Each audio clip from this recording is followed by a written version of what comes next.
जिनका नाम था अश्वत्थामा, कृतवर्मा और कृपाचार्य। तीनों आते हैं और तीनों दुर्योधन के पास आते हैं। अश्वत्थामा दुर्योधन का भला करने के लिए द्रुपद के पुत्र दुष्टद्युम्न और 1,00,000 सेना को मार देता है पांडवों की शिविर में जाकर, और साथ में पांडवों के 5 पुत्र को भी गला काट देता है। जैसी सुबह होती है भक्तों, द्रौपदी को पता चलते हैं कि मेरे 5 पुत्रों को किसी ने गला काट दिया, मार दिया। सोचिए, विचार कीजिए, कोई एक स्त्री होती है, उनके छोटे से बच्चे को थोड़ी खरोच आ जाती है ना, मार होने लगती है। द्रौपदी के 5 पुत्रों को अश्वत्थामा ने गले काट दिए। क्या हालत हुई होगी। लेकिन फिर भी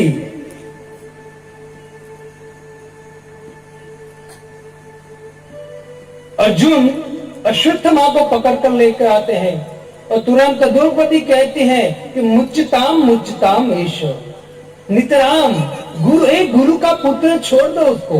अर्जुन कहता है तेरे 5 पुत्र को मारा है, इस तो दुष्ट को मारना चाहिए, सजा दे इनको। तो कहते हैं एक द्रौपदी, देखिए एक भक्त द्रौपदी, एक स्त्री क्या कहती है, कितनी सुंदर बात कहती है ना। अभी अगर कोई व्यक्ति अपने बच्चे को मारता है ना, तो उनका पति सामने वाले को मरने जाए तो स्त्री कहेगी नहीं मारो उसको, फोड़ दो उसका सिर, फोड़ दो। या द्रौपदी के 5 पुत्र मार दिए ना अश्वत्थामा ने, फिर भी अश्वत्थामा को द्रौपदी 5 पांडवों को कहती निश्चितान, छोड़ दीजिए इसको। क्यों? क्योंकि ब्राह्मण आपके गुरु का पुत्र है, आपने उनके गुरु को तो मार दिया है, गुरु तो चले गए हैं। अगर गुरु पुत्र भी मर गया ना, तो उनकी मां कृपी किसके सहारे जिएगी। छोड़ दिया अश्वत्थामा को। लेकिन भक्तों, जैसे अश्वत्थामा को छोड़ दिया, अश्वत्थामा फिर भी अपनी बुद्धि इतनी बिगड़ चुकी थी भक्तों कि भगवान श्री कृष्ण महाभारत के युद्ध के बाद जब वो द्वारका में जा रहे थे ना, रथ पर आरूढ़ हुए, उसी समय अभिमन्यु की पत्नी उत्तरा, तो उत्तरा दौड़ती हुई भगवान के पास आते और कहती है पाहि पाहि महायोगी देव देव जगतपते नान्यं तत् अभयं पश्ये यत् मृत्यु परस्परम। पाहि पाहि महायोगी, हे महायोगी, है भगवान कृष्ण, मेरी रक्षा करो, मेरी रक्षा करो। उत्तरा दौड़ते हुई भगवान के पास आई और भगवान ने भगवान को कहा नान्य तो अभयम पश्य यत्र मृत्यु परस्पर। भगवान ने कहा कि द्रौपदी, तू तेरी रक्षा के लिए मेरे पास क्यों आई है? ये तेरे जो 5 दादा है ना, तेरे ससुर 5 पांडव, वो अभी अभी महाभारत में लाखों योद्धाओं को मार कर आए हैं, और मैं ठहरा ग्वाला सामान्य, तू मेरे शरण में क्यों आई है? तब द्रौपदी बहुत सुंदर कहती है नान्यं तो अभयम पश्यम यत्र मृत्यु परस्पर। हे प्रभु, मेरे जो ससुर, मेरे दादा है ना जो ससुर, वो अगर उनको इशारा किया जाए ना तो एक तीर में हजारों लोगों को मार सकते हैं, लेकिन हजारों लोग मरे हुए उसमें से एक व्यक्ति को जिंदा नहीं कर सकते हैं। लेकिन हे प्रभु, आप कर सकते हो।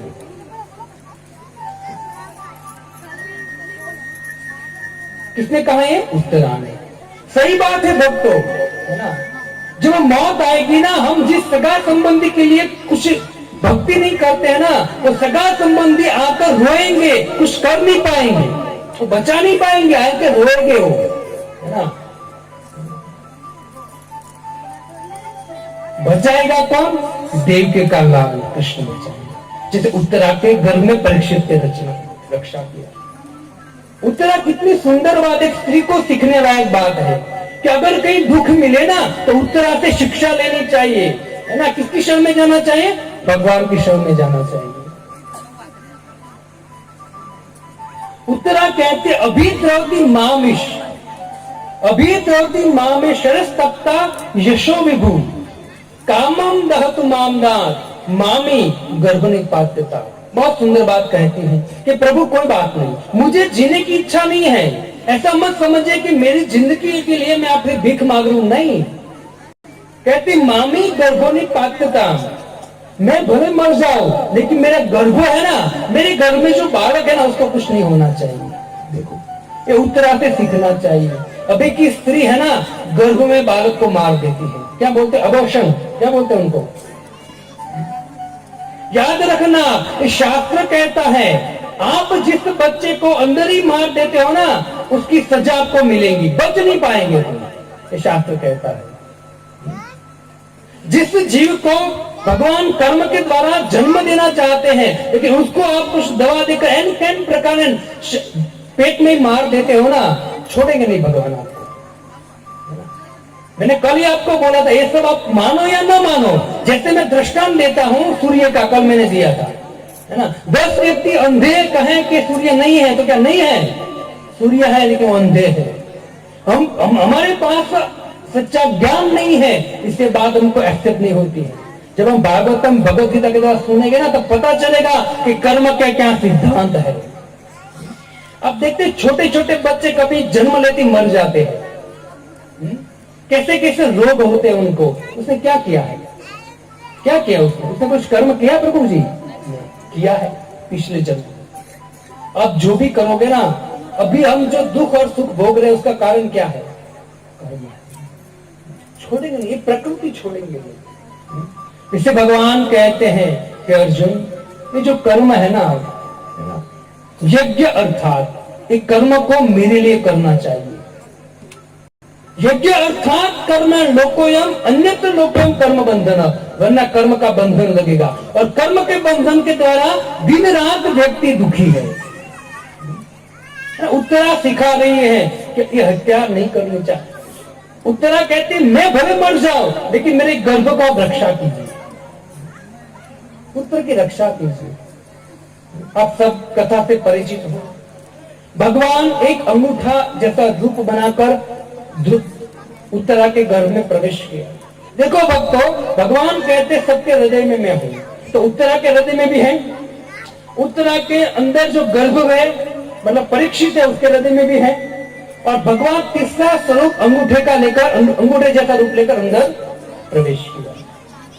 ये भगवान, इसे भगवान को कहा गया है विष्णु, सर्व व्याप्नोति इति विष्णु, सभी जगह भगवान है। अंडांतरस्थ परमाणु चयांतरस्थ, भगवान सभी जगह है। भक्तों, आपको जीने का आनंद चाहिए ना, अच्छी तरह से जीना है ना। मैं यहाँ आपको कोई छुड़ाने नहीं आया हूं, ध्यान रखना। मैं आपको जो ज्ञान दे रहा हूं उसमें छोड़ना कुछ नहीं है। क्या करना है, पकड़ना है, जोड़ना है। आप जिस तरह से जीवन जी रहे हो ना, उस जीवन में आप भगवान को जोड़ दीजिए, भगवान के संदेश को जोड़ दीजिए। आपको कोई घर छोड़कर साधु बनने की जरूरत नहीं है। मुझे पता है बनोगे भी नहीं, मैं तो डरता हूं कहीं मुझे ना छोड़ा दो आप। साधु बनने की जरूरत नहीं, सब छोड़कर आप खाली भगवान के संदेश को अपने घर में एंट्री कराइए, आपका जीवन का कल्याण हो जाएगा। कितना करना है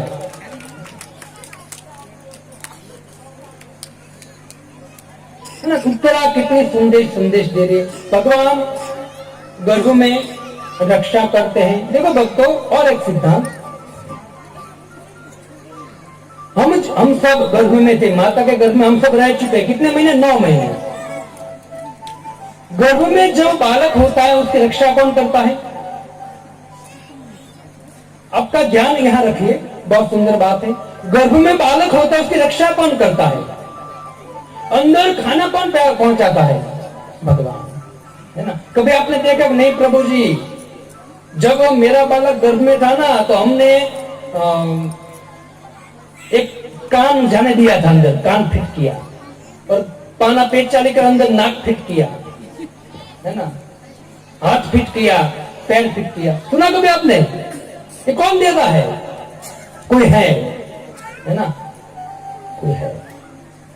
जब एक माता के गर्भ में एक पुरुष वीर्य स्थापित करता है ना, तब बेर जितना जीव होता है धीरे धीरे बढ़ता है और अब है ना माता का पेट धीरे धीरे बढ़ता है, बच्चा अंदर बढ़ता है ना, 5 महीने में धीरे धीरे उसके अंग आना चालू होता है, कान आता है, नाक आता है, आंख आती है, पैर आता है, हाथ आता है। ये कौन देता है? हम सब फिट करने जाते हैं अंदर, भगवान देते हैं। और माता की नाली और बच्चे की नाली ज्वाइन करते हैं, जो माता खाते हैं बच्चे को सब कुछ पहुंच जाता है। कौन किसने अरेंजमेंट किया है? भगवान ने अरेंजमेंट किया। अभी भी बड़े बड़े वैज्ञानिक जिसके पीछे पूरा संसार चल रहा है, वो वैज्ञानिक अभी भी पागल हो चुके हैं कि जब माता के गर्भ से बच्चा प्रकट होता है, जन्म लेता है, तुरंत माता के स्तन में दूध आना चालू होता है, वो कौन सा नल चालू हो जाता है। अभी भी वैज्ञानिक को पता नहीं है ये कौन करता है अरेंजमेंट? भगवान करता है। सूक्ष्म एक विज्ञान है भक्तों।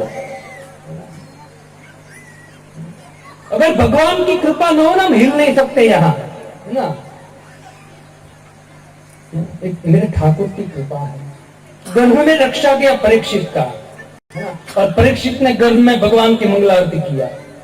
परीक्षित जैसे गर्भ से बाहर आए ना, तो तुरंत उसने कुछ नहीं देखा, वो परीक्षण करने लगे कि जिस गर्भ में मैंने भगवान का, जिस व्यक्ति का दर्शन किया था, वो व्यक्ति कहाँ है, वो कौन है।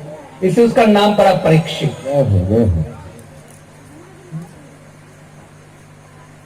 आगे चलकर टाइम बहुत जा रहा है, कोई बात नहीं। देखो भक्तों, मैं आपको और एक बात बता देता हूं, आप कथा पूरी करने के फेर में मत पड़ो, क्योंकि श्रीमद् भागवतम है ना, वो आप लाखों लाखों साल तक गाओगे ना, वो पूरा होने वाला नहीं है। लेकिन भागवत में जो सिद्धांत है और भागवत में जो संदेश है ना, अगर वो अपने जीवन में उतार लिया ना, आपका, आपके माँ बाप, आपके पितरों का कल्याण हो जाएगा। बाकी हमने बात सुन लिया कथा ध्रुव का, प्रहलाद का, कोई बात नहीं, मैं वहां तक पहुंच जाऊंगा, लेकिन फिर भी धैर्य रखिए। सुध गोस्वामी कहते हैं, एक दिन की बात है, परीक्षित महाराज बड़े हुए। परीक्षित महाराज को युधिष्ठिर महाराज ने राज्य सौंपा।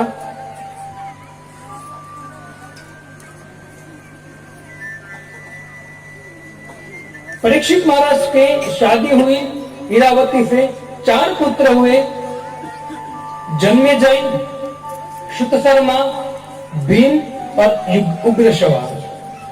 उग्रसेन, 4 पुत्र हुए। एक दिन की बात है,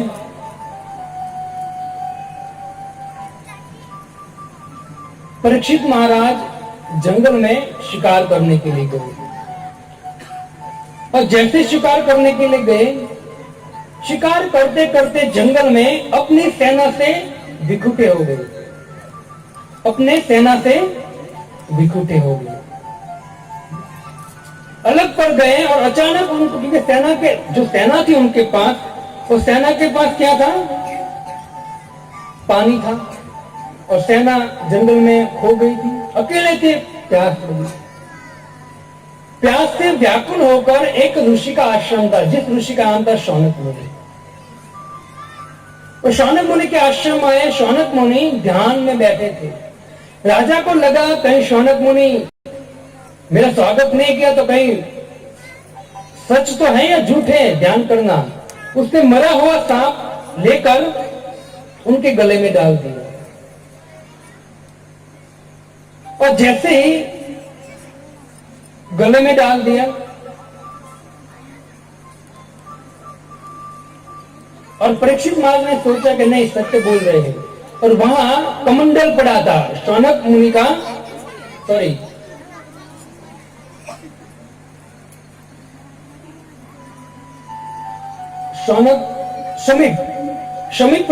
शमीक मुनि का कमंडल पड़ा था, उसमें से जल लिया और पी लिया, और वहां से चले गए।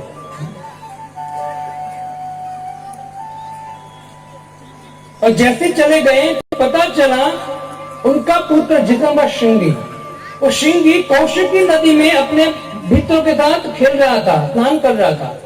किसी ने वहां जाकर कहा कि हे श्रृंगी, तेरे पिता के गले में कितने सांप डाला है। श्रृंगी एक ब्राह्मण का पुत्र था, उसने तुरंत पता चल गया कि कौन थे वो, कोई राजा था। तुरंत श्रृंगी ने कौशिकी नदी का जल हाथ में लिया और हाथ में लेकर तुरंत बोला कि इति लंघित मर्यादा सप्तमे तक्षक को अग्नि, जिसने मर्यादा का उल्लंघन किया है उनको मैं शाप देता हूं कि 7 दिन में तक्षक नाग आएगा, उनको डंक मारेगा और मर जाएगा। भक्तों, उससे पहले ये जो हुआ ना, तुरंत श्रृंगी मुनि रोते रोते उनके पिता के पास है, पिता ध्यान में बैठे, पता चला कि श्रृंगी रो रहा है। पिताजी ने आंख खोली, गले में सांप था, उसे निकाला, रख दिया। श्रृंगी ने बोला कि पिताजी रो रहा है। श्रृंगी रो रहा है। शमीक मुनि कहते बेटा क्यों रो रहा है? तो बोला पिताजी इसलिए रो रहा हूं कि आपके गले में किसी ने सांप डाला, मैंने सुना, मैंने श्राप दे दिया। शमीक मुनि ने तुरंत आंख बंद किया, ध्यान में देखा, तुरंत कहा कि अरे बेटा तूने अनर्थ कर दिया। तूने किसको श्राप दिया बेटा? तूने परीक्षित को श्राप दिया, जिसके कारण कलयुग नहीं आ रहा था, अनर्थ हो गया। अब 7 दिन में तक्षक दंश मारेगा। जब राजा जाएगा ना बेटा, इस संसार का है ना बहुत बुरा हाल होगा, बहुत खराब ना। बहुत सुंदर सुंदर बात अपने बेटे को बहुत डांटते हैं। तो उससे पहले इस परीक्षित महाराज जंगल में एक बार विचरण कर रहे थे। चलते चलते उसने देखा कि एक गाय और एक बैल दोनों खड़े थे।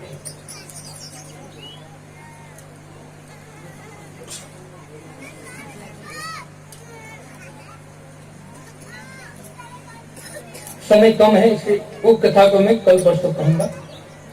तो श्रृंगी मुनि को बहुत पिताजी ने डांटा, बेटा तूने बहुत गलत किया। परीक्षित जैसे राजा को श्राप दे दिया, जिस राजा के द्वारा अधर्म नहीं आ रहा था, कलयुग नहीं आ रहा था, उस राजा को श्राप दे दिया। अब क्या करे? तुरंत अपने एक शिष्य को, जिसका नाम था गौरमुख, क्या नाम था? गौरमुख, उसको बुलाया और कहा बेटा तू तुरंत परीक्षित के पास जा और परीक्षित को जाकर बोल तू कि परीक्षित महाराज, शमीक मुनि के पुत्र श्रृंगी ने आपको श्राप दिया है कि 7 दिन में आपको तक्षक नाग दंश मारेगा तो आपकी मृत्यु हो जाएगी।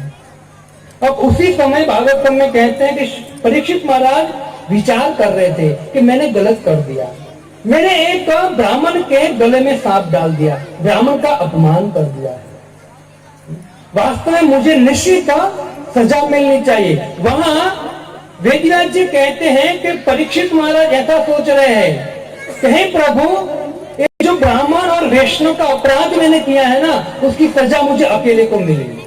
क्यों ऐसा क्यों बोला? क्योंकि शास्त्र प्रमाण है। भक्तों, आम व्यक्ति होता है ना, कोई सामान्य व्यक्ति का अपराध करता है ना कोई, उनको अकेले को भोगना पड़ता है, लेकिन वैष्णव और ब्राह्मण का किया हुआ अपराध पूरे कुटुंब को भोगना पड़ता है। इससे तुरंत प्रार्थना किया भगवान को, और भगवान को कहते परीक्षित मां, है प्रभु मैं आपको प्रार्थना करता हूं कि मैंने एक अपराध तो कर दिया है, लेकिन वो अपराध की सजा केवल मुझे मिले और तुरंत मिलनी चाहिए मुझे, मैंने अपराध किया है। देखो, स्वीकार किया। हम होते तो हमारी भूल तो स्वीकार करेंगे नहीं, हम कहते प्रभु जी आपकी भूल है, स्वीकार नहीं, मेरी भूल है ही नहीं। तू कहता है तो प्रणाम कर ले दो, देखिए मेरी भूल नहीं है। स्वीकारते नहीं है, विचार कीजिए ना। कहते कि जो व्यक्ति भूल स्वीकारता है ना, वास्तव में वो देवता है, और जो भूल को क्षमा कर देता है ना, वास्तव भगवान का दूत है। वो क्षमा कर देना चाहिए। परीक्षित महाराज के पास में गौरमुख आए, उसने सब वृतांत सुनाया। परीक्षित महाराज प्रसन्न हो गए, है ना। और उसी समय परीक्षित महाराज अपने घर को तिलांजलि देकर परीक्षित महाराज तुरंत अपने राजवस्त्र को छोड़ दिया और छोड़कर एक कौपिन धारण किया, और कौपिन धारण कर परीक्षित महाराज हरिद्वार के नजदीक गंगा के किनारे शुक्ताल जाने को निकले कि 7 दिन में मैं मरने वाला हूं, तो 7 दिन में मैं भगवान को प्राप्त करने का प्रयत्न कर। सुखदेव परीक्षित महाराज सीखना चाहिए कि मौत आए ना हमको, क्या है, मौत आने वाली है अभी तो कल, है ना। तो मौत आए उससे पहले परीक्षित से शिक्षा लेनी चाहिए। हमको क्या करना चाहिए? भगवान की शरण में चले जाना चाहिए, है ना। परीक्षित के पास 7 दिन थे, हमारे पास 7 दिन भी नहीं है। और परीक्षित राज्यपाल छोड़कर अपने राज्य को पुत्र जन्मेजय को सौंपा और तुरंत एक कॉपिंग पाकर परीक्षित महाराज घर से गंगा की ओर चले। चलो हम कीर्तन के द्वारा परीक्षित गंगा के किनारे पहुंचेंगे और फिर सुखदेव गोस्वामी का आगमन होगा। हरे कृष्ण कृष्ण कृष्ण हरे हरे राम राम राम हरे हरे हरे कृष्ण कृष्ण कृष्ण हरे हरे हरे राम हरे कृष्ण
परीक्षित महाराज अपना राज्यपाठ छोड़कर शुभपाल गंगा के किनारे आए और जैसे परीक्षित महाराज वहां पहुंचे दोस्तों, वायु वेग से पता चल गया कि सम्राट अभिमन्यु पुत्र परीक्षित ने अपना राज्यपाठ छोड़कर तुरंत गंगा के किनारे आए। तुरंत ऋषि मुनि को पता चला, तुरंत उसने सोचा कि निश्चित कुछ नया होने वाला है। उसी समय समस्त ऋषि मुनि गंगा के किनारे आने लगे। परीक्षित वेदव्यास जी कहते हैं कि जैसे वहां पधारे अनेक ऋषि मुनि ने परीक्षित महाराज को कहा कि हे महाराज, अब यज्ञ कीजिए, दान कीजिए, हवन कीजिए, होम कीजिए, अनेक प्रकार के अनुष्ठान बताए। लेकिन परीक्षित महाराज कहते नहीं। तमोपयातम प्रतियंतु विप्रा गंगा च देवी धृतचित्तमेषे द्विजोपसृष्टा कुहका तक्षकवा दशात्वलंगायत विष्णु गाथा। परीक्षित कहते हैं ऋषिवर, तमोपयातम प्रतियंतु विप्रा है, विप्रो है ब्राह्मणों, गंगाच देवी धृतचित्त में से मेरे सामने आप जैसे बड़े बड़े मूर्धन्य ऋषि मुनि बैठे हैं और मैंने गंगा की शरण ली है। अब चाहे तक्षक आए या तक्षक के पिता जाए, मैं डरता नहीं हूं। आप खाली गाए तो विष्णु गाता और भगवान कृष्ण की मुझे कथा सुनाओ, दूसरा कुछ नहीं चाहिए मुझे। हरे कृष्ण हरे कृष्ण कृष्ण हरे हरे हरे राम हरे राम राम राम हरे हरे हरे कृष्ण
लिखा था या भ्रम नहीं किया था कि महाराज मैं गंगा के किनारे जा रहा था, धन्यवाद बता दूंगा, नहीं। वहां अचानक व्यास नंदन सुखदेव गोस्वामी प्रकट हो गए। वो कहते हैं तत्रापि जगमो भुवनं पुनाना, तत्रापि जगमो तत्रा भवन भगवान व्यास पुत्र, अदक्षयादामतमानपेक्षो अलक्ष्य लिंगा निज लाभ तुष्टो, वृतेश बाले अवधूत वेशे। परीक्षित महाराज के कल्याण के लिए, उसका उद्धार करने के लिए अवश्य अचानक वहां परीक्षित महाराज के देखते देखते व्यास के पुत्र श्री सुखदेव गोस्वामी वहां प्रकट हुए। सुखदेव गोस्वामी महाराज की अवश्य अचानक, किसी ने उनको बुलाया नहीं था, अचानक। क्यों? क्योंकि भगवान की इच्छा थी। परीक्षित गंगा के किनारे आए और भगवान परीक्षित का उद्धार करने के लिए परीक्षित को माध्यम बनाकर श्रीमद् भागवतम की कथा हम सबको देने की इच्छा थे भगवान। सुखदेव गोस्वामी का आगमन हुआ और सुखदेव गोस्वामी को तुरंत परीक्षित महाराज प्रश्न करते हैं, है ना, तुरंत प्रश्न करते हैं। सुखदेव गोस्वामी का स्वागत करते, आसन देते हैं और देखकर प्रश्न करते कि हे प्रभु, अब मुझे बताइए कि मरने वाले व्यक्ति को क्या करना चाहिए? मरने वाले व्यक्ति को क्या करना चाहिए? अतः पिच्छामि संसिद्धि योगिनां परमं गुरु, पुरुषेश्च यत् कार्यं म्रियमाणस्य सर्वथा। परीक्षित महाराज सुखदेव गोस्वामी को कह रहे हैं कि प्रभु मुझे बताइए कि मरने वाले व्यक्ति को क्या करना है। जो व्यक्ति मरणाश्रम धर्म में है उसको क्या करना चाहिए?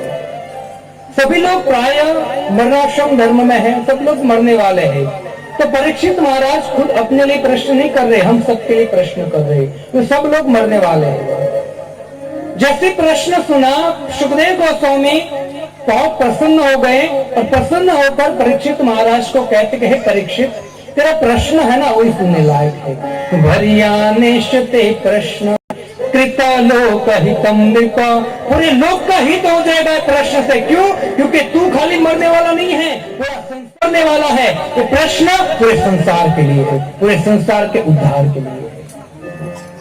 सुखदेव गोस्वामी कहते कहे परीक्षित, जो व्यक्ति मरणाश्रम धर्म में है उसको क्या करना चाहिए?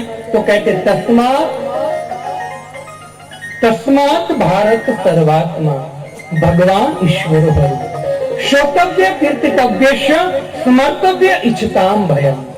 अगर कोई व्यक्ति सर्वात्मा भगवान हरि, भगवान कृष्ण का कीर्तन और भगवान कृष्ण का नाम लेगा ना, इच्छताम भयम, वो मृत्यु के भय से मुक्त हो जाएगा। सुखदेव गोस्वामी ने जवाब दिया, तू कह रहा है कि 7 दिन है तेरे पास और 7 दिन में तू मरने वाला है, क्या करना चाहिए? मुझे उपाय देता हूं कि भगवान जो तस्मात् भारत सर्वात्मा, भगवान ईश्वरो हरि, जो ईश्वर है, हरि है, भगवान है, सर्वात्मा है, वो भगवान का कोई श्रवण कीर्तन करता है ना, उनका नाम लेता है, उनकी कथा सुनता है ना, इच्छताम भयम, वो भय से मुक्त हो जाएगा। उसे तुझे क्या कह रहा हूं, क्या करना चाहिए? तू खाली भागवतम कथा सुन। देखिए तो कथा का प्रभाव ऐसा पड़ा भक्तों। 7 दिन की कथा के बाद परीक्षित कहाँ गए? भगवान के धाम में चले। सुखदेव गोस्वामी तुरंत आगे वर्णन करते करते सुखदेव गोस्वामी दूसरे स्कंद में सृष्टि का वर्णन करते हैं। भगवान विष्णु के नाभिक कमल में से ब्रह्मा जी प्रकट हुए और ब्रह्मा जी को सृष्टि करने को बोला और ब्रह्मा जी के शरीर से 10 पुत्रों की उत्पत्ति हुई और 10 पुत्रों की उत्पत्ति ऐसी हुई जो विलक्षण, भगवान ने नाभि में से ब्रह्मा जी को उत्पन्न किया। भगवान के पास लक्ष्मी बैठी है, लेकिन लक्ष्मी का सहारा भगवान ने स्वयं अपने शरीर से ब्रह्मा जी को प्रकट किया। जैसा बाप वैसा बेटा। तो ब्रह्मा जी ने भी अपने शरीर से 10 पुत्र उत्पन्न किए। मन से मरीचि को उत्पन्न किया, आंख से अत्रि को उत्पन्न किया, कान से पुलस्त्य को उत्पन्न किया, मुंह से अंगिरा को उत्पन्न किया, नाभि से पुलह को उत्पन्न किया, अंगूठे से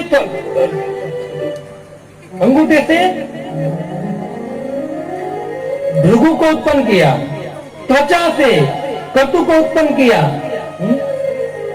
और अपने हाथ से दक्ष को उत्पन्न किया, अपने गोद से नारद को उत्पन्न किया, अपने हृदय से वशिष्ठ को उत्पन्न किया, और अपनी छाया से कर्दम मुनि को उत्पन्न किया। कर्दम मुनि 11वें पुत्र है, छाया से उत्पन्न हुए। आप कहोगे प्रभु जी 9:30 बजे हैं, अपने फेंकना चालू किया। कान से भी कोई पुत्र उत्पन्न होता है, नाक से कान से तो कचरा निकलता है ना? और आप कहते हो ब्रह्मा जी थे, है ना? ये जो सृष्टि है ना भक्तों, हमारे बुद्धि से परे है। ये आध्यात्मिक, ये दिव्य सृष्टि है भगवान के द्वारा। ये 10 पुत्र उत्पन्न किए। उसके बाद ब्रह्मा जी के शरीर से मनु और शत्रुपा की उत्पत्ति हुई। मनु और शत्रुपा की उत्पत्ति हुई ब्रह्मा जी के शरीर से, और दोनों ने मिलकर मैथुनी सृष्टि प्रारंभ किया। और मैथुनी सृष्टि, मनु के 5 संतान थी भक्तों।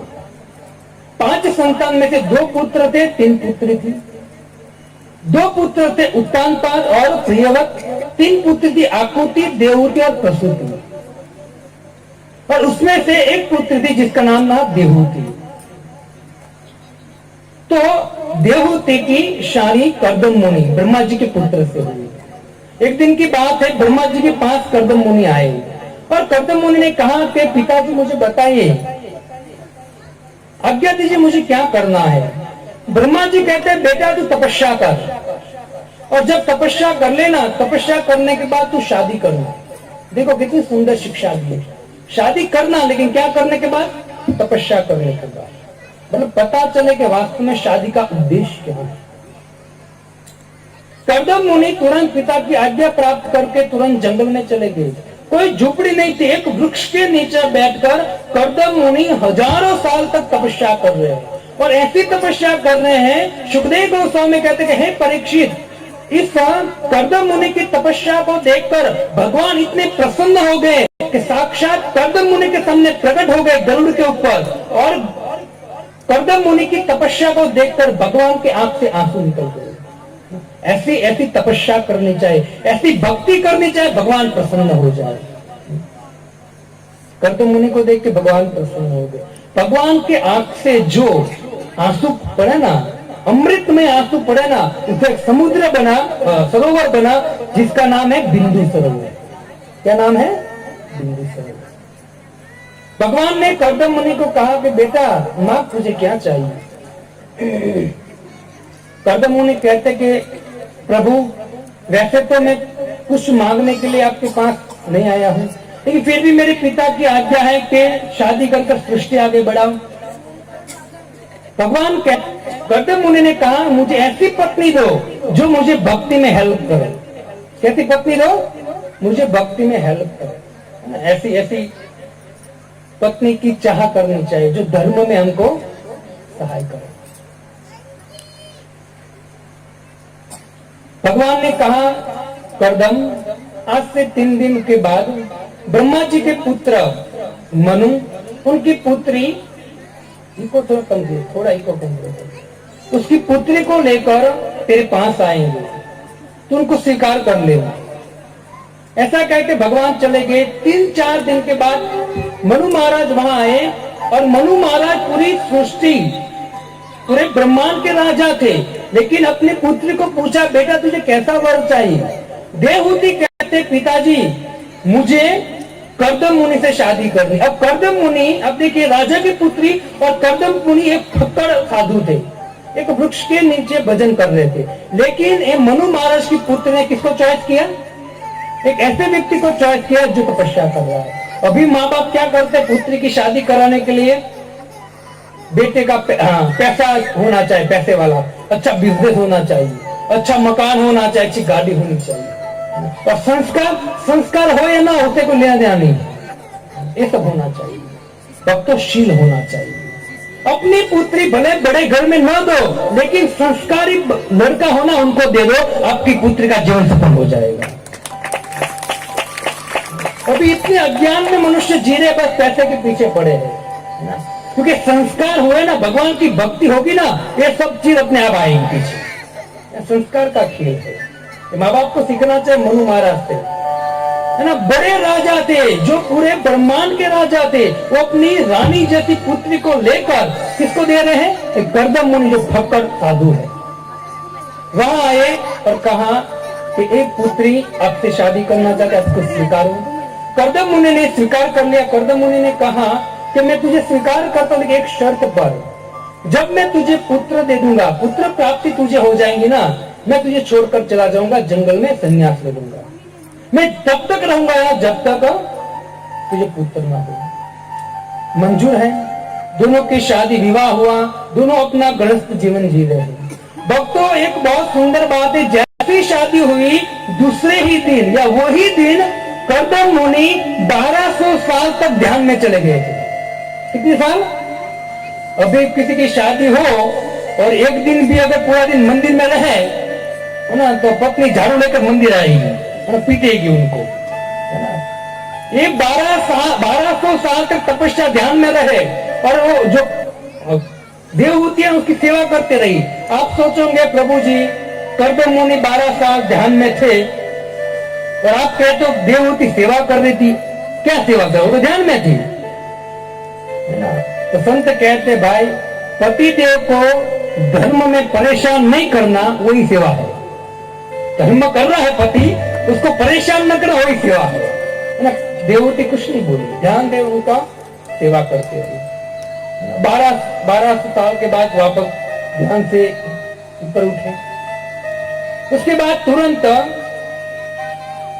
देवहूति ने लोकांतर की यात्रा कराई अपने योग बल से।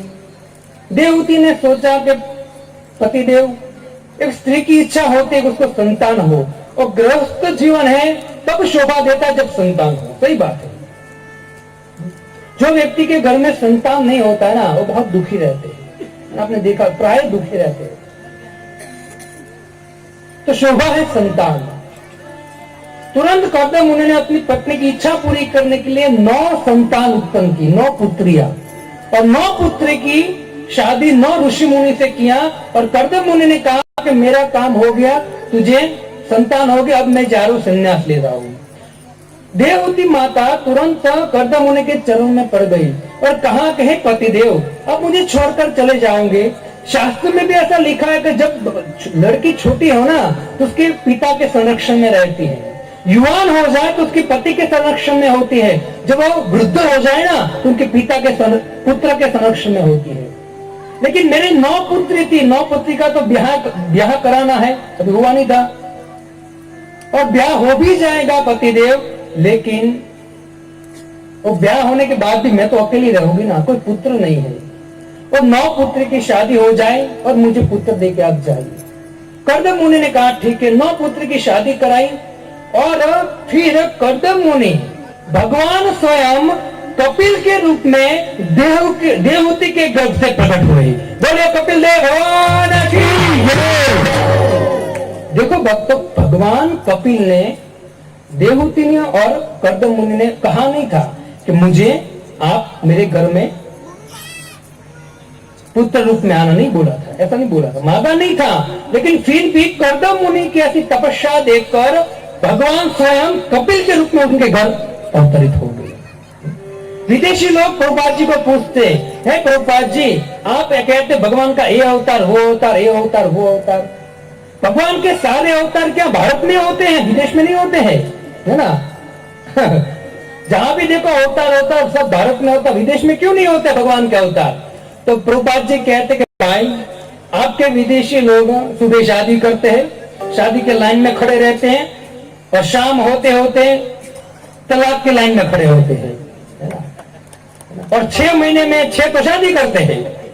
तो भगवान को पवित्र माँ बाप चाहिए, कहां से ढूंढे? वहां है विदेश में कहीं पवित्र माँ बाप, तो विदेशी लोग का मुंह बंद हो गया। प्रभुपाद जी कहते भगवान आते हैं ना पवित्र माँ बाप को ढूंढते हैं जो तपस्या और भक्ति में रत हो, और ऐसे भक्ति और तपस्या में रत थे कर्दम और देवहूति, उनके गर्भ से कपिल भगवान का जन्म हुआ। आप चाहते हो ना भक्तों कि आपके घर में कोई संस्कारी, कोई भक्त लड़का पैदा हो, तो आपको तपस्या करनी पड़ेगी। लोग कहते हैं कि प्रभु मेरे घर में प्रहलाद पैदा हो, लेकिन अपना काम कैसा होता है? हिरण्यकशिपु जैसा। प्रहलाद कैसा पैदा होगा? पहले भजन करना पड़ेगा, तब जाके प्रहलाद जैसा पुत्र उत्पन्न होगा, तब जाके माँ बाप और पूरे पुत्रों का उद्धार कर देगा। वेदव्यास जी पद्म पुराण में कहते हैं कि अगर घर में से एक व्यक्ति भी भगवान का भक्त बन गया ना, घर में से एक व्यक्ति भगवान का भक्त बन गया ना, तो कहते आस्फात्यंति पितरो मम वंश वैष्णव जाता, उनके पितृ भी नाचने लगते हैं। वो एक तो पैदा हुआ जो हम सबका कल्याण कर देगा। पद्म पुराण में वेदव्यास जी कहते हैं ये करना है। कपिल भगवान, जैसे कपिल भगवान जन्म हुआ तुरंत कपिल भगवान को प्रणाम करकर तुरंत कर्दम मुनि रजा लेकर चले गए जंगल में। तुरंत देवहूति माता कपिल भगवान के चरण में बैठकर तुरंत कहते कि हे प्रभु कृपा कर आप मुझे उपदेश दीजिए। मेरे पति ने तो बहुत तपस्या किया है और आपको प्राप्त किया, लेकिन मैंने अभी तक कुछ नहीं किया है, अब मुझे क्या करना चाहिए?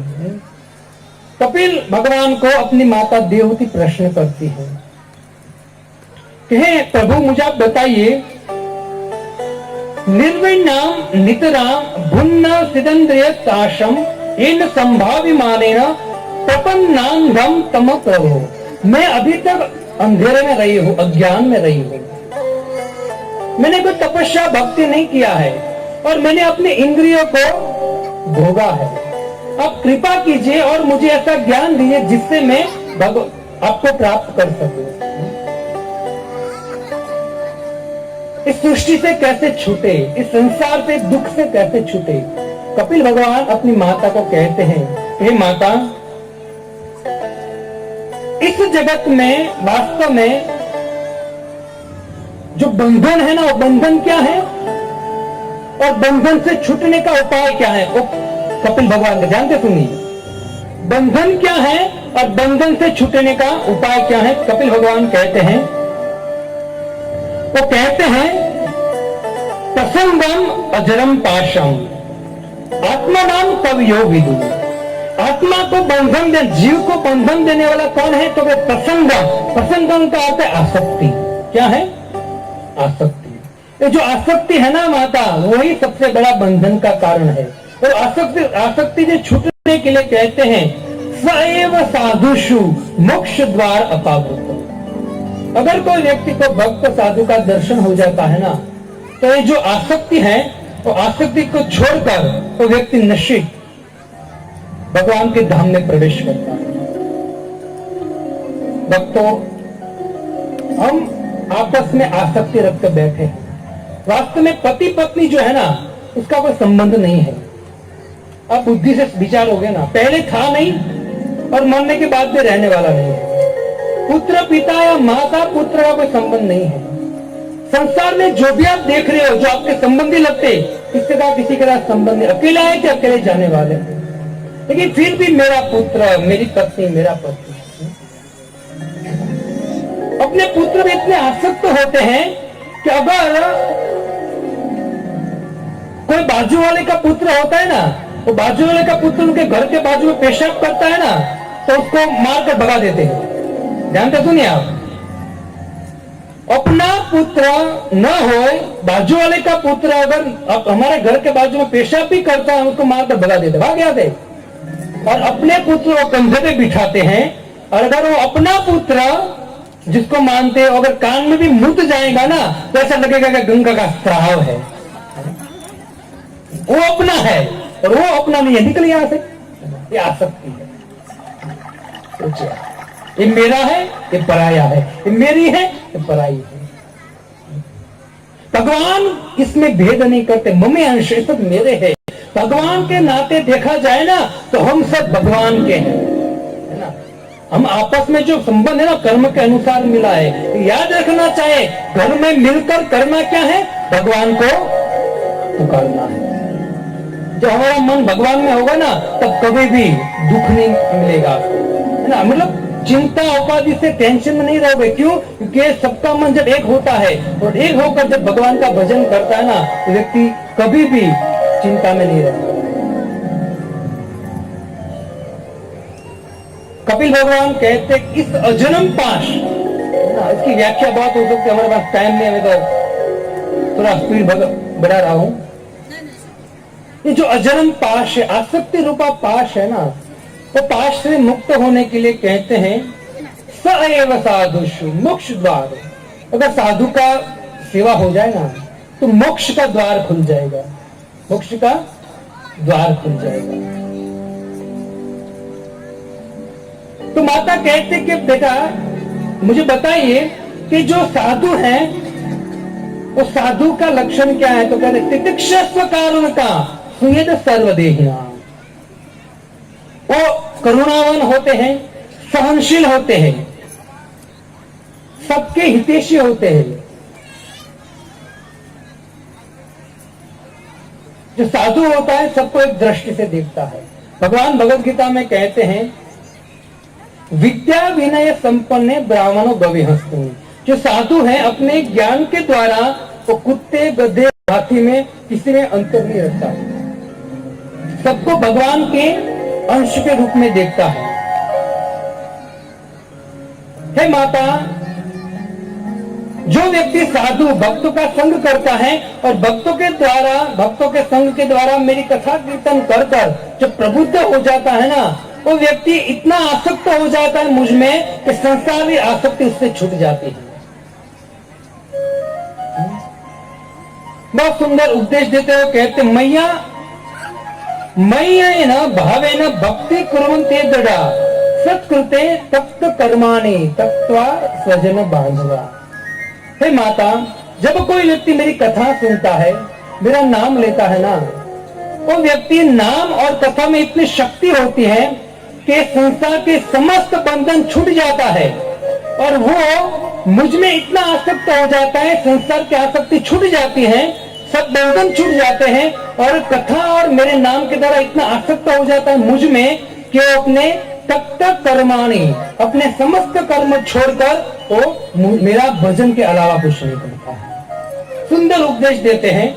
उपदेश देकर कपिल भगवान कहते मदाश्रया, हे माता, जीवन का सार्थकता उसी में है जब कोई व्यक्ति मेरा आश्रय लेगा।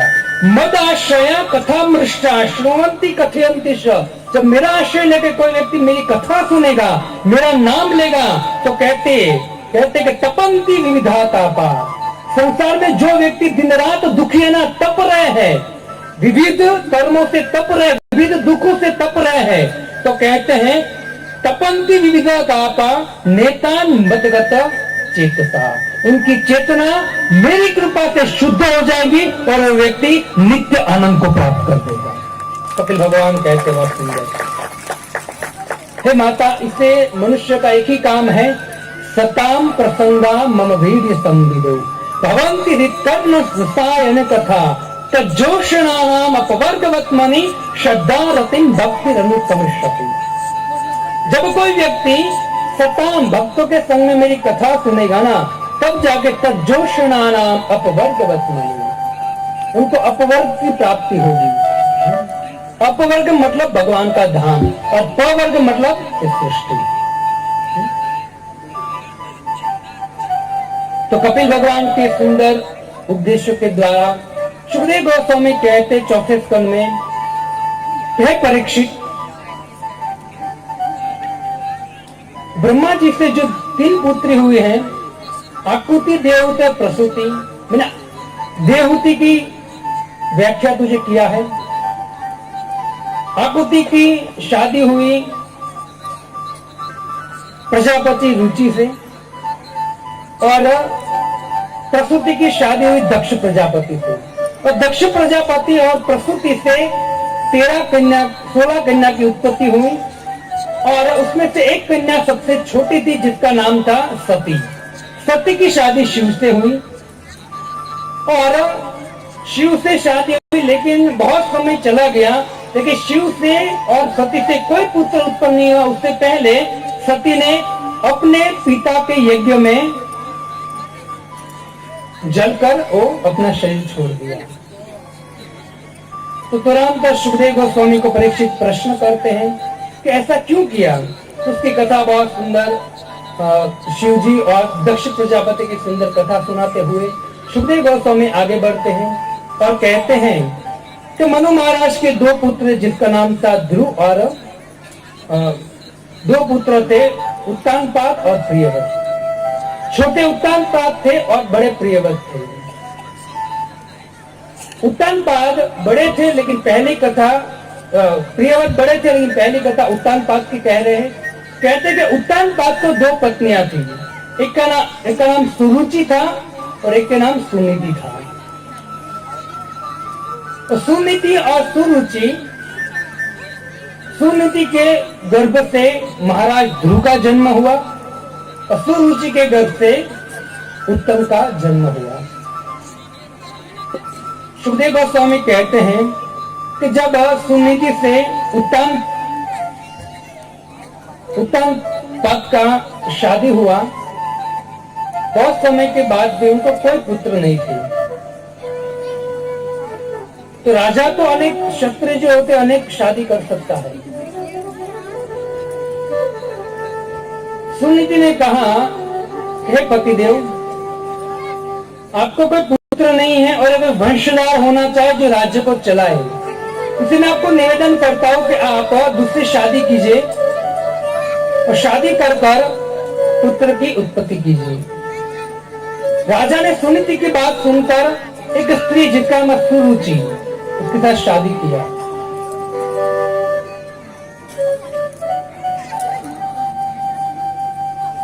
समय आने पर दोनों के गर्भ रहे। सुनीति के गर्भ से सुरुचि के गर्भ से उत्तम प्रकट हुए और सुनीति के गर्भ से ध्रुव प्रकट हुए।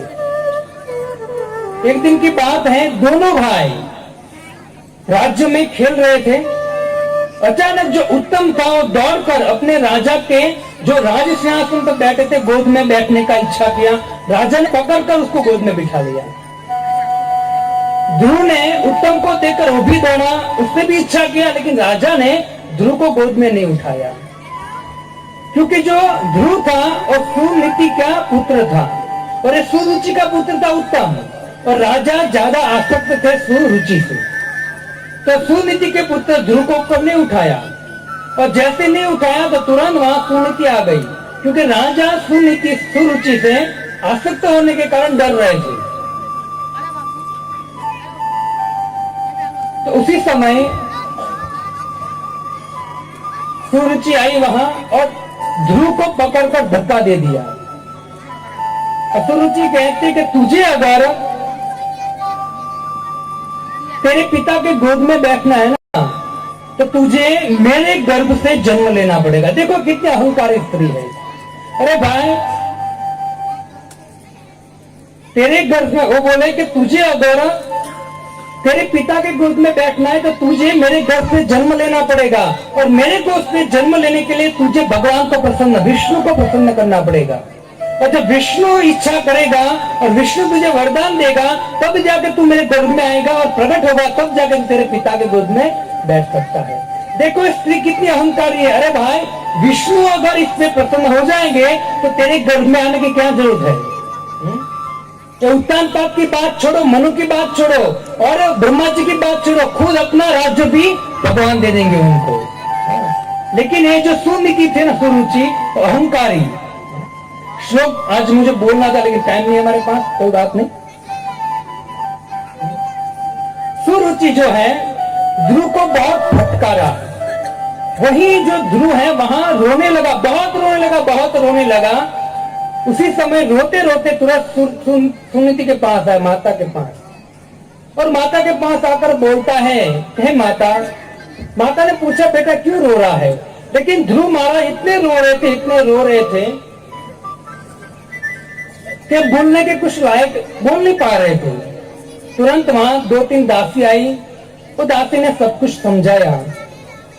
हे रानी जी, आपके पुत्र को सुरुचि ने बहुत डांटा और बहुत सारे कटु वचन कहे, और जैसे ऐसा सुना ना तो सुनीति भी रोने लगी। सुनीति रोने लगी और रोते रोते ध्रुव को कहते, हे ध्रुव, तू बहुत बड़ा दुर्भाग्य व्यक्ति है, क्योंकि तू मेरे गर्भ से जन्म लिया है।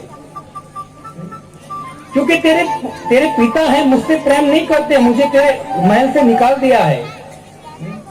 और लेकिन क्या करे, विधाता ने, हमारे कर्म ही ऐसे हो गए। बहुत सारी चीज माता सुनीति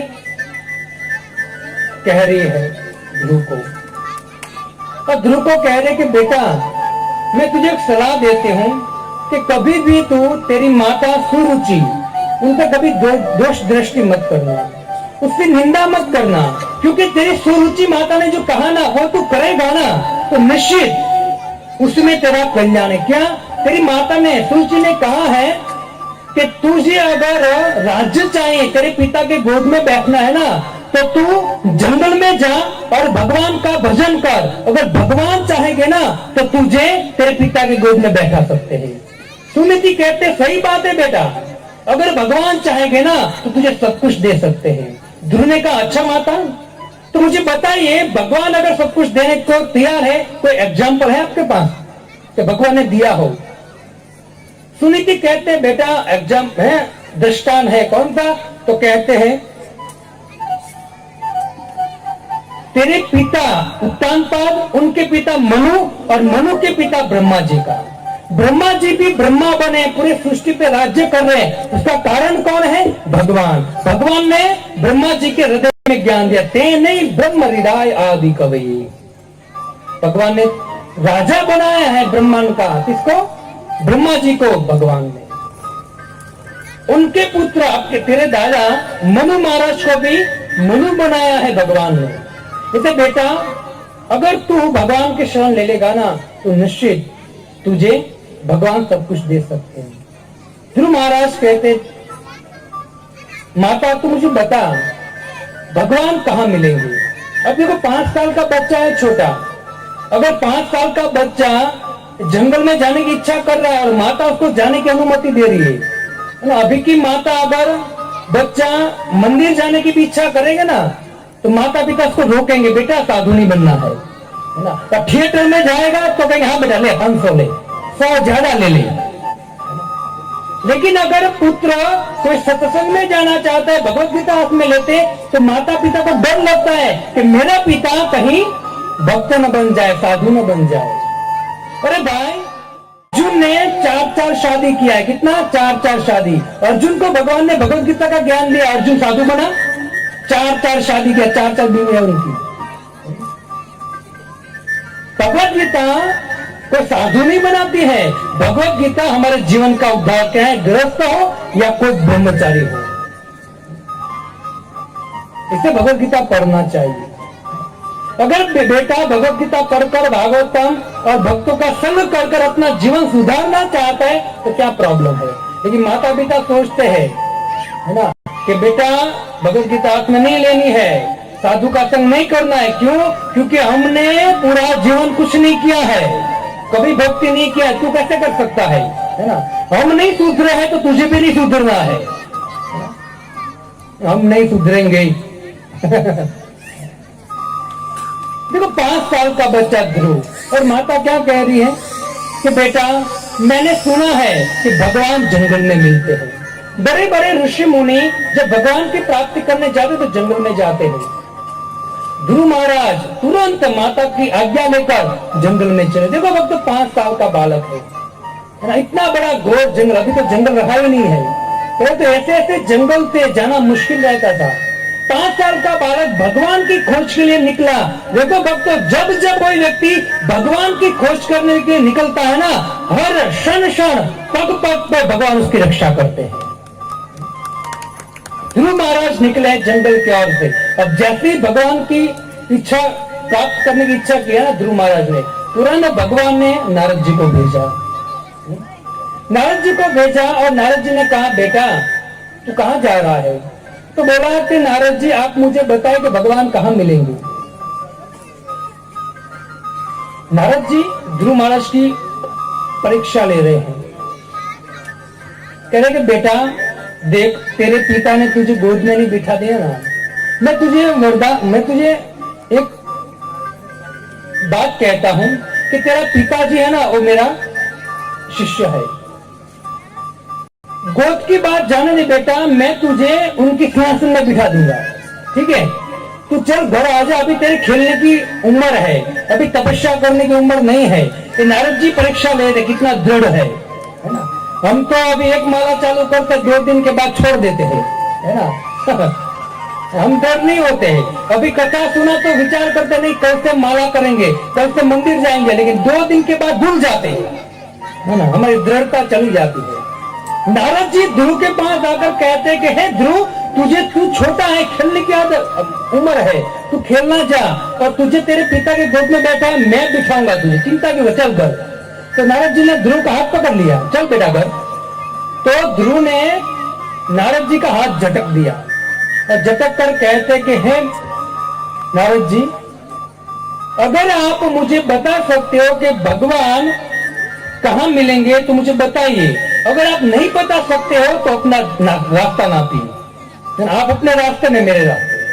तो 5 साल का बालक है, खुमारी देखिए उनकी।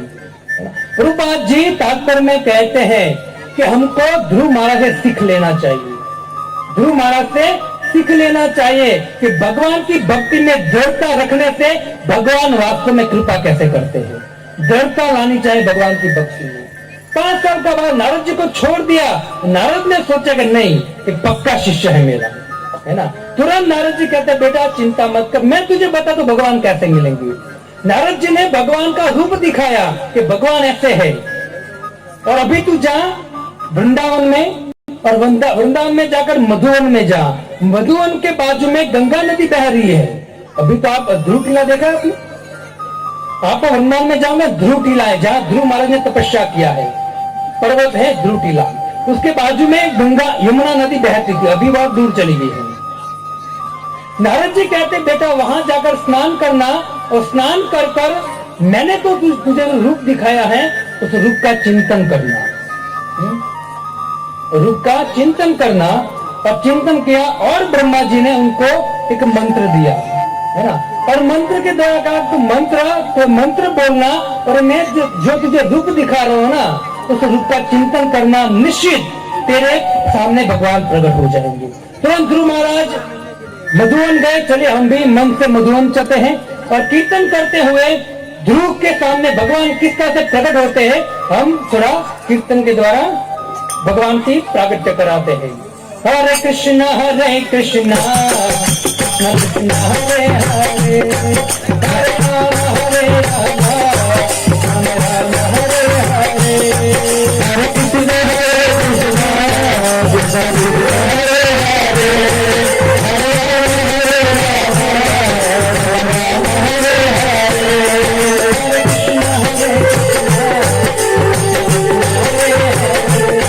हरे राम हरे हरे, हरे कृष्ण हरे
महीना स्टार्ट हुआ, ध्रुव महाराज की और तपस्या बढ़ी। 6 दिन में एक बार सूखे पत्ते खाते थे। इनको ठीक कीजिए प्रभु, इनको ठीक कीजिए। माइक को पास दीजिए यहाँ पे। ध्रुव महाराज पहले महीने में 3 दिन में एक बार बेल खाते, ऐसे महीना निकाला। दूसरा महीना स्टार्ट हुआ, ध्रुव महाराज ने और तपस्या बढ़ाई, क्योंकि ध्रुव महाराज के हृदय में उत्कंठा थी तो मुझे भगवान को प्राप्त करना है। जब कोई व्यक्ति भगवान को प्राप्त करने की उत्कंठा करता है और इस हिसाब से प्रयत्न करता है ना, भगवान उसकी सहाय करते हैं। सोचिए आप, 3 दिन में एक बार बेल खाते थे पहले महीने में, दूसरा महीना स्टार्ट हुआ, 6 दिन में एक बार सूखे पत्ते खाना चालू किया, बेल छोड़ दी। हरे कृष्णा कृष्ण कृष्ण हरे हरे, हरे राम राम राम हरे हरे, हरे कृष्ण हरे कृष्ण कृष्ण हरे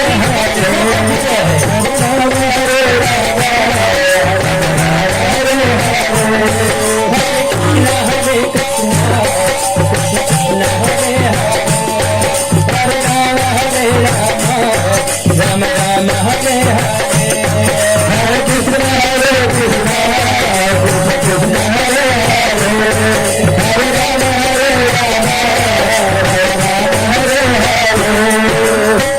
तीसरे महीने में ध्रुव महाराज ने और तपस्या बढ़ाई और जो 6 दिन में एक बार पत्ते खाते थे सूखे, अब 9 दिन में एक बार पानी पीने लगे। यानी 9 दिन में एक बार पानी पीते थे। और पानी कितना पीते थे? थोड़ा सा, 1 गिलास, है ना। अब ऐसा मत सोचना कि 2-3 बॉटल साथ में रखते होंगे, नहीं। 9 दिन में ऐसी तपस्या बढ़ाई, 9 दिन में एक बार खाली थोड़ा सा पानी पीकर वापस तपस्या चालू करते थे। तीसरे महीने में 9 दिन में एक बार पानी, और उग्र तपस्या चालू किया ध्रुव महाराज ने। हरे कृष्ण कृष्ण कृष्ण हरे हरे, हरे राम राम राम हरे हरे, हरे कृष्ण कृष्ण कृष्ण हरे हरे, हरे राम राम राम हरे हरे, हरे कृष्ण कृष्ण कृष्ण हरे हरे, हरे राम राम राम हरे हरे, हरे कृष्ण कृष्ण कृष्ण हरे हरे, हरे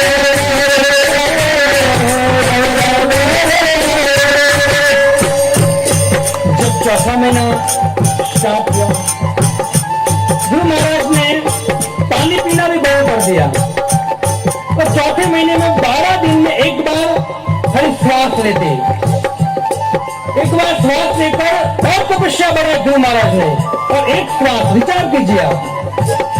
और चौथे महीने में तपस्या करते करते 5वां महीना स्टार्ट हुआ, ध्रुव महाराज ने श्वास भी बंद कर दिए और बिना श्वास लिए इतनी उग्र तपस्या चालू किया 5वें महीने में कि स्वर्ग के देवता भूलभले उठे। हरे कृष्ण कृष्ण कृष्ण हरे हरे, हरे राम राम राम हरे हरे, हरे कृष्ण कृष्ण हरे हरे,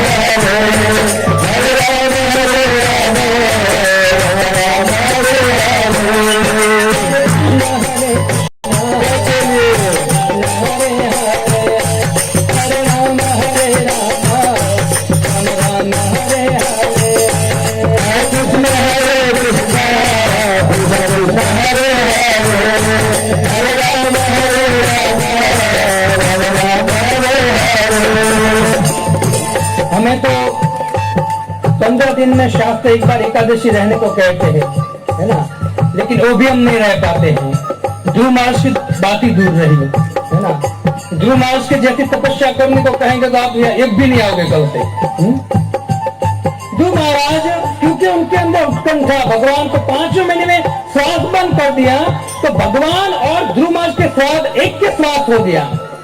है ना। और देवता वो खलबली हो गए जब तो देवता का श्वास रुकने लगे। देवता दौड़कर भगवान के पास गए, विष्णु के पास, और भगवान के पास जाकर प्रार्थना करने लगे, प्रभु क्या हुआ क्या हुआ क्या हुआ। प्रार्थना करने लगे तो भगवान कहते हैं कि हे देवताओं, अब डरिए मत, अब डरिए मत, मेरा छोटा सा ध्रुव मेरा भक्त मेरी तपस्या कर रहा है, मेरी तपस्या कर रहा है।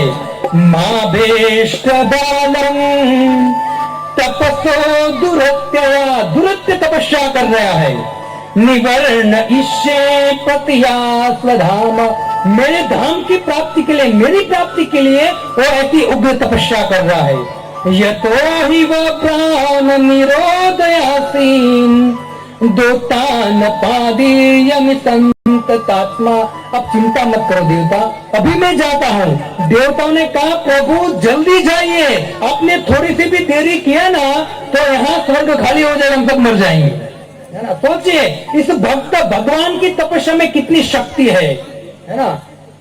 इतनी शक्ति है कि देवताओं को भी चलो मैं झुका दे सकता है भक्त ये, है ना। मेरे गुरु महाराज को मैंने पूछा था कि महाराज जी आप मुझे बताइए कि भक्त किस हद तक शक्ति मिल सकती है ना।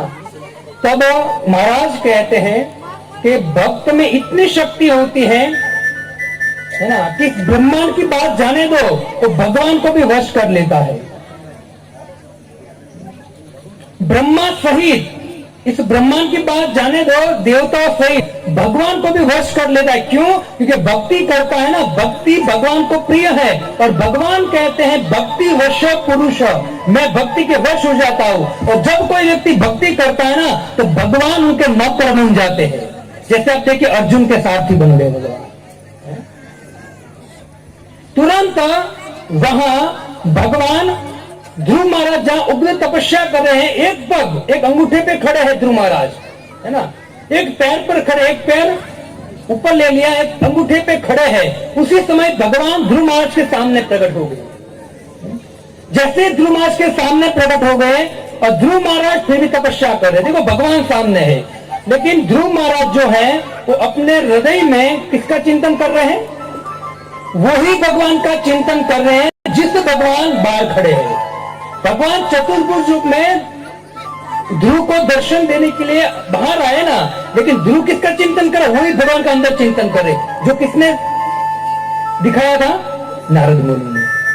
वही चिंतन देखिए, गुरु देखिए आप, है ना। गुरु ने कहा तो हुआ, है ना। ऐसे गुरु प्राप्त करना चाहिए हमें।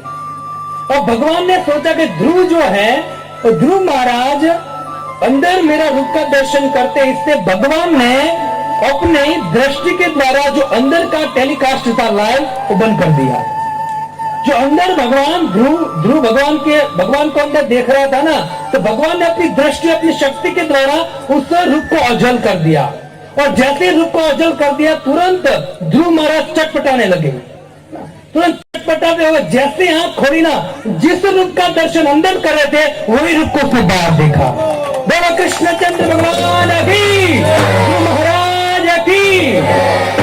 अब देखिए ध्रुव महाराज ने भगवान को देखा साक्षात, है ना। और कौन रह सकता है? जैसे भगवान कमल को देखा ना, पीताम्बर धारी भगवान को देखा, ध्रुव महाराज रोने लगे, चौधार आंसू से रोने लगे। तुरंत दंडवत किया और भगवान के चरण में पड़ गए। और तुरंत प्रार्थना, भगवान की 12 श्लोक में प्रार्थना कर रहे। भगवान इतने प्रसन्न है, ध्रुव महाराज रो रहे हैं, भगवान प्रसन्न है। क्योंकि भगवान जब सामने आता है ना भक्तों, इतना आनंद आता है, इतना आनंद आता है, लगता है कि हृदय फट जाएगा भक्तों, है ना। क्यों? ये भगवान आनंद के स्वरूप है। इसे भक्तों, भगवान और भगवान के नाम में कोई अंतर नहीं है। इसे आप अगर भगवान को अपने हृदय में लेना चाहते हो ध्रुव महाराज की तरह, तो आपको इस कड़ी में भगवान के नाम को अपने जीवा से अपने हृदय में उतारना पड़ेगा। हरे कृष्णा कृष्ण कृष्ण हरे हरे।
हरिनाम संकीर्तन की श्रील प्रभुपाद की गौर हरि हरि हरि बोल।